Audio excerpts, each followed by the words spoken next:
ගොඩ කාලෙකට පස්සේ පවුල අයත් එක්ක යන පොඩි ගමනක්. ඉතින් මේ ගමන යන්න අපි තෝරගත්තේ කුරුණෑගල.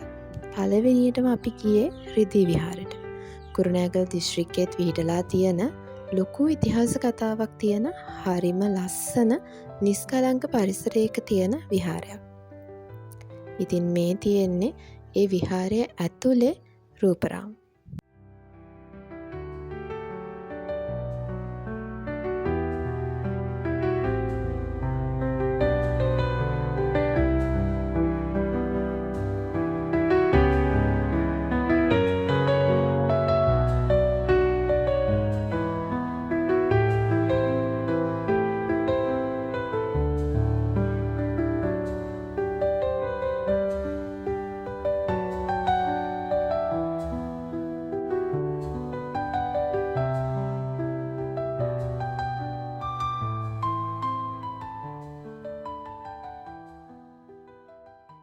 ඉතින් විහාරය ඇතුළෙන්ම යන්න පුළුවන් මීටර් 800ක් විතර උඩට ගියාම හම්බ වෙන තවත් ලස්සන තැනක් තමයි පහන්ගල.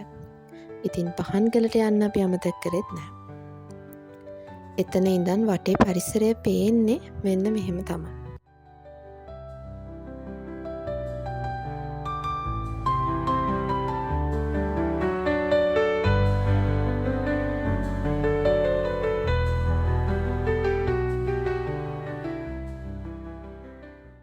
ඊට පස්සේ අපි ගියේ ලෝ විශාලතම සමාධි බුදු පිළිමය බලන්න.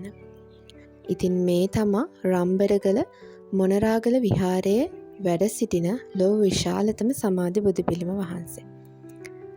තවමත් යම් යම් ප්‍රතිසංස්කරණ කරමින් යන මේ පිළිම වහන්සේ ශෛලමය පිළිම වහන්සේ නම.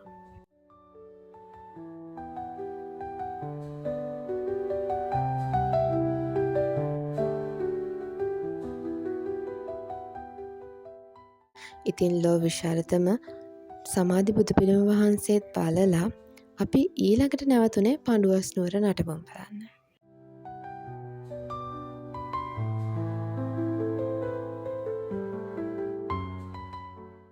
ඉතින් මේ ගිය හැම තැනේම හරිම නිස්කලංක පරිසරයක් තිබුණා.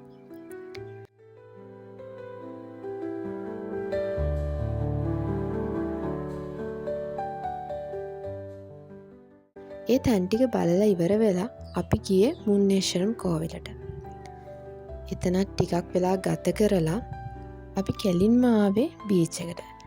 ඉතින් බීච් එක කියන්නේ හැමෝම ඉන්න ආස තැනක්නේ.